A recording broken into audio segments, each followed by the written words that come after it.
Good evening, I am at LAX and I'm about to fly back to the UK upper class. I've spent the last week in California with James May, been filming him do loads of different things associated with his gin. It's been amazing and very, very luckily he has decided to fly me back upper class. It's going to be my first time in upper class, so I thought I would take you with me.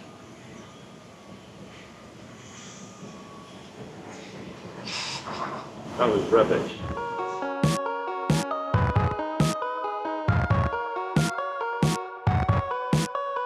It feels weird being outside an airport. This lounge has got a lovely little patio garden area, which is really nice. It almost doesn't feel like I'm at an airport. I often get really sort of frustrated and cooped up feeling being inside for hours on end in an airport, especially before a long haul flight. So this is really cool. Before I go and explore the inside of the lounge, I believe there's some showers, free food, free drink. Here are some highlights from my week in California. If you triple tap it, it'll go into selfie mode. Look at that. We're all in our massive Escalade and we're on our way to Donut Media for our first activity of the whole trip. James, are you excited? Yeah, but it's a Suburban. Donut's great. It's a fabulous bunker. It's much nicer than mine. And I'm now going to go outside and talk to them about modified cars, which is always a bit difficult because I don't really approve. This is why I've worn this T-shirt, especially today.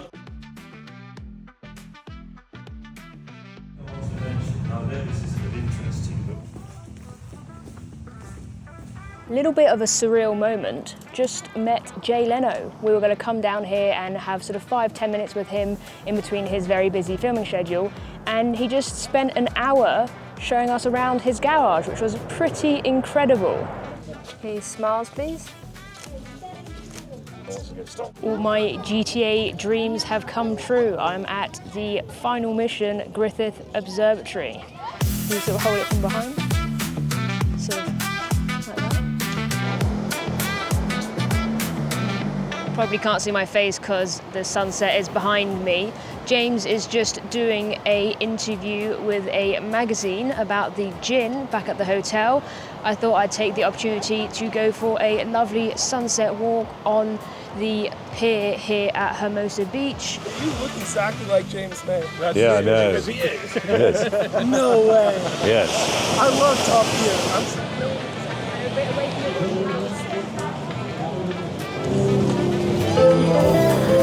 Quick, hide it. Yeah.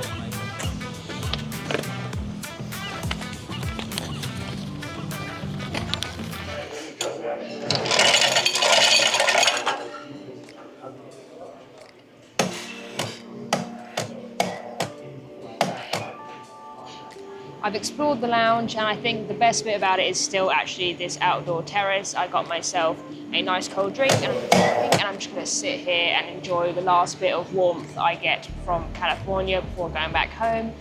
The lounge has a sort of buffet area. There's a bit where you can get some free drinks, make your own cocktail. There's a cinema room, which is kind of cool. There's no one in there, probably because it's got golf on the TV.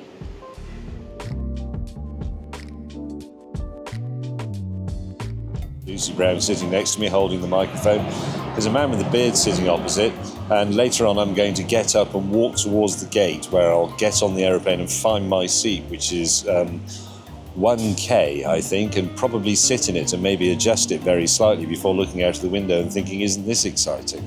For context, that was James making fun of me. We've been vlogging with him for his YouTube channel all week and he doesn't seem to quite get the whole vlogging thing, so that was him making fun of me. Lucy's phone's on charge and there's another chair over there that's a bit taller than this one. He says vlogging is basically just pointing out the obvious everywhere you go. While we're here, let me update you. I'm editing pictures from the trip while I wait for the plane. Some clouds going by. I'm just going through some of the photos I've taken this week, and we went to the Hollywood sign, which was really fun. And while we were there, I took the opportunity and asked James to take a photo of me. Here is that photo.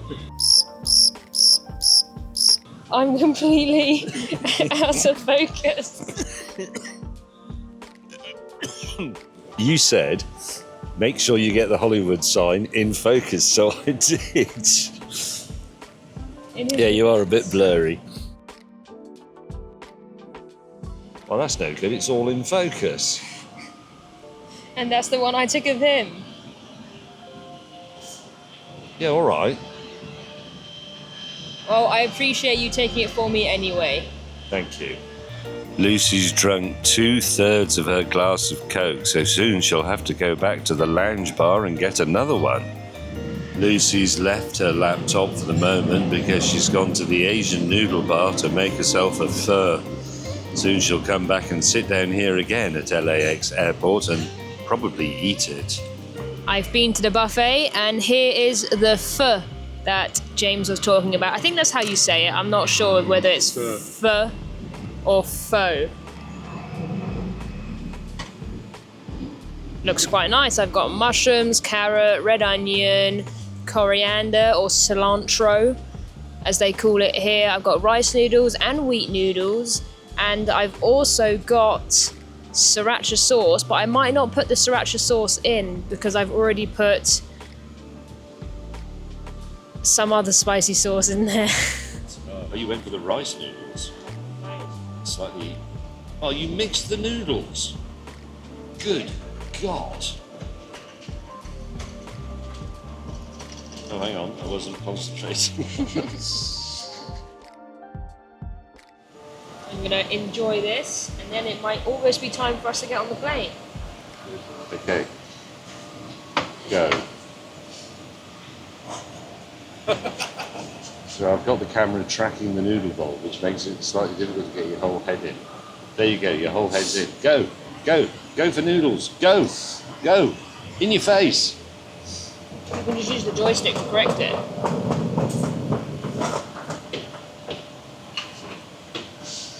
I know it's locked onto your face. No, what? No, terrible things have happened. It's gone mad. Perhaps I was a bit too close to you then, and it made your mouth look like a whale shark. Lucy's got another drink. It's a Coca-Cola again, but this time it's in a tall tapered glass with a piece of added lemon. That is our plane right there. We've just been called for boarding, and I think it's going to be a sunset takeoff, which is always fun. So the board says we should go to gate 131, and the plane, I can look at it right now, is at gate 131. But the man in the lounge in the Virgin uniform said to go to gate 133, and the announcement in the lounge said go to gate 133. Not sure what I'm going to do yet. I think the answer is if you get it wrong, you fall into space and land on the runway with a massively hard splat. Yeah. So go down the one that's got an aeroplane at the end. Yeah. And you should be roughly right. Perhaps there is something in there. Maybe you're right. Maybe there's a different. I think it is. I think the aeroplane is big enough to occupy 2 gates.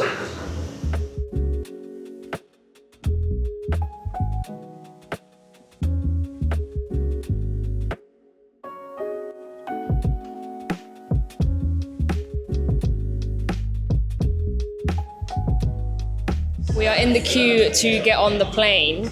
I'm still convinced that if we'd gone to gate 133 instead of 131, we wouldn't have had to queue like this. We'll find out shortly, I guess. What do you think about having to queue over all the planes, even though you've got a posh seat? I'm very much used to it. Can't say that. Are we Come on, done? tell us something interesting. There's nothing interesting to say. Yes, there is, there must be. It's really, really hot in here. Everyone's staring at me. I don't like it. Influencer. Fuck up. You just realised my worst nightmare. What? People staring at me.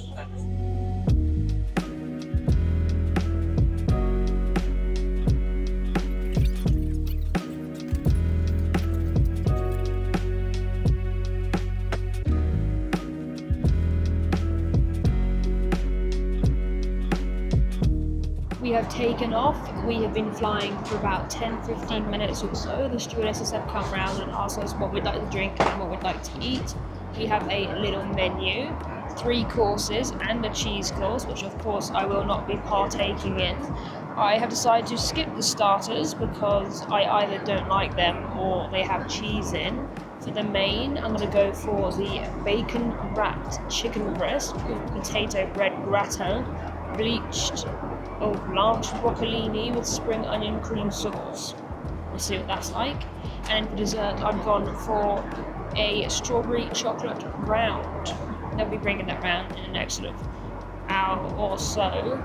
I've also filled in a little card saying what I want for breakfast, and quite cleverly there's 2 options. You can either get a sort of quick snacky breakfast, in which case they'll wake you up later. This is a night flight. It's currently 9 p.m. LA time and 5 a.m. UK time. I haven't opted for the speedy one because I usually don't really sleep much on planes, but we'll see if I can sleep on this. I have got a bed, which I've never had before. So I've gone for breakfast. I've decided to have pancakes, buttermilk pancakes with a side of cornflakes. I am quite tired. We have had a very busy week and it is going to get late by the time I finish my food. So I reckon once I've had that, I will test out the bed. Oh, I see someone bringing crisps. Don't know if I want crisps. We're about an hour into the flight and they've just cranked up the heat. From my experience, they normally crank the heat up after the meal on sort of transatlantic flights. They wait until everyone's sort of eaten and then crank up the heat to get everyone to fall asleep, I guess, and make everyone sleepy. But they've done it quite early in this flight. I wonder if it's because we're delayed. My Coke Zero has been delivered in a real glass with ice and a slice of lemon. I've also been given some crisps.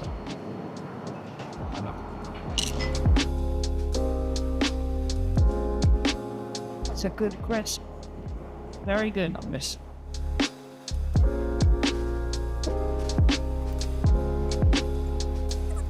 I'm very tired, if I'm honest, so I reckon once I've finished eating, I'm going to go straight to sleep. From where I'm sitting, I can see the kitchen area, and all of the food is coming in these sort of quite large tinfoil trays, and one of the stewardesses is just plating it all up and making it look pretty. I always assumed it came pre-plated and they just heated the plates up.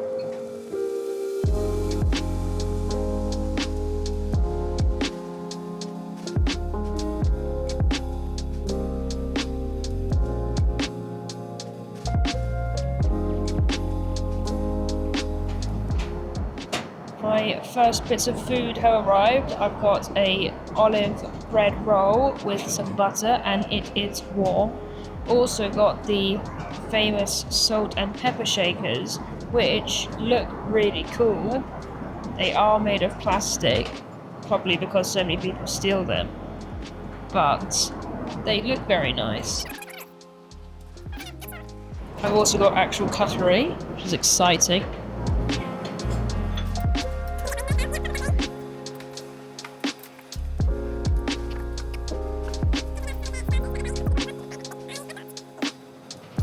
Try the olive bread. The olive bread is quite nice. It's warm, which is nice. And I love olive bread, and as it goes, this is quite nice. It's very similar to the Co-op olive bread.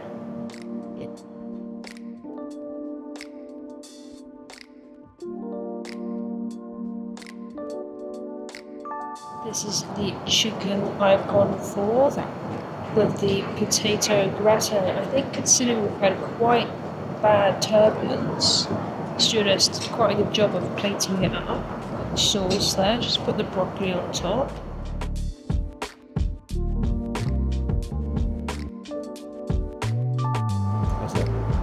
The chicken is not what I expected. It's a decent portion size, which is nice. It's a bit dry, which is also expected from chicken. The potato thing is really odd. It's okay. It's nice. It's school style, I guess. It's what's called as the chicken curry. I had in coffee the day I was done.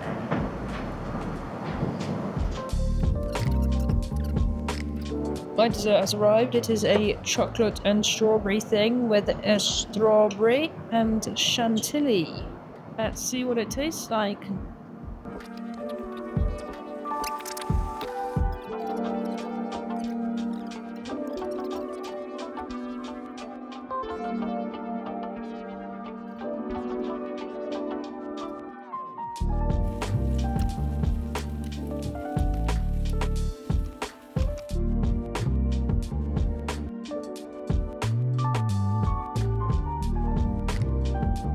I think I fell asleep like the moment I lay down into my bed. I didn't feel my bed construction because I went to the loo and one of the stewards clearly thought I was tired looking because on my return they had made my bed up for me. I've just woken up. Got about 3.5 hours of the flight left, just a bit annoying. Might try and sleep a little bit longer. Having a bed like this is a little bit of a game changer. Like, it's mad to me that I'm just chilling in bed on my side on a plane saying I got 1 hour 54, which isn't actually a lot. I'm gonna try and get some more sleep and then we'll have breakfast.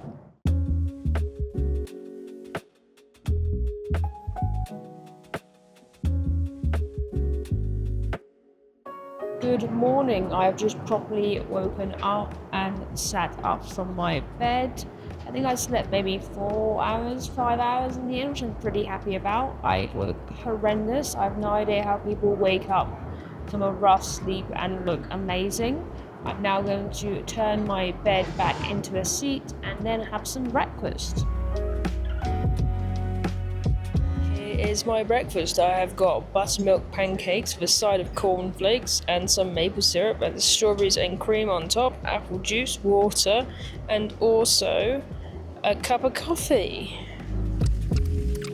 Oh, my coffee has come in a real mug. It's not very good though. I was told the latte machine was broken, so I got standard coffee instead of a latte.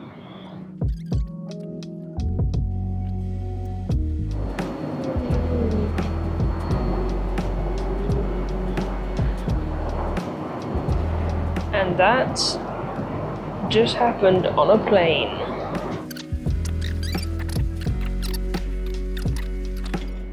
Very hard and chewy. Yeah, steward just woke up someone to tell me about breakfast and the guy shat himself. I left my cornflakes a little bit too long. They're too soggy now. We are just coming into land. We've got about 5 minutes left. We're on the final approach. I have enjoyed the flight a lot more than previous long-haul flights I've done. This is, of course, my first time in upper. I am still very, very tired though, so I'm probably gonna wait till I get home to give my overall thoughts and whether it's worth it or not.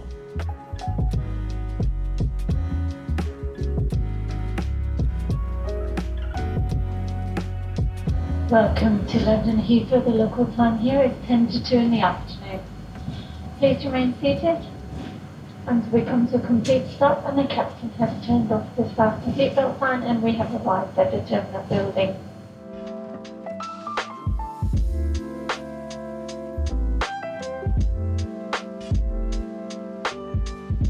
I'm back home and feeling slightly more human. I've gone through some of the clips from the flight and I look absolutely exhausted. I think filming a video after a week of basically no sleep was not my best idea, but it was a really interesting experience. I've never been in upper class before and having a bed was something I was really interested and excited to experience.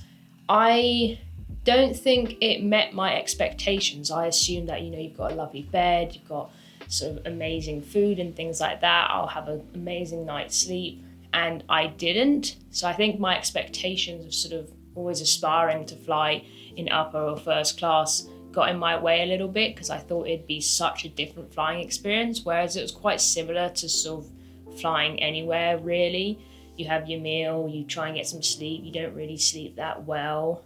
I don't think it's something that I'd pay for myself. Obviously James paid for this. On the way out to California, I was in premium economy, and I thought that was amazing. It was a much bigger seat than economy, which made it so much more comfy. There was a little bar where you could go and get snacks and things like that. The food was pretty good. I had chili con carne and it was really nice. So I think I would probably pay for premium economy for a long haul flight, but not for upper. I am very happy and grateful that I've been able to experience that, but it's not something that I'm going to be rushing to do again, if I'm honest. I just think it's not probably worth the money. I want to say thank you to James for letting me experience that first of all. If you've made it this far in the video, then I want to say thank you so much to you for watching, and hopefully I'll see you in the next one.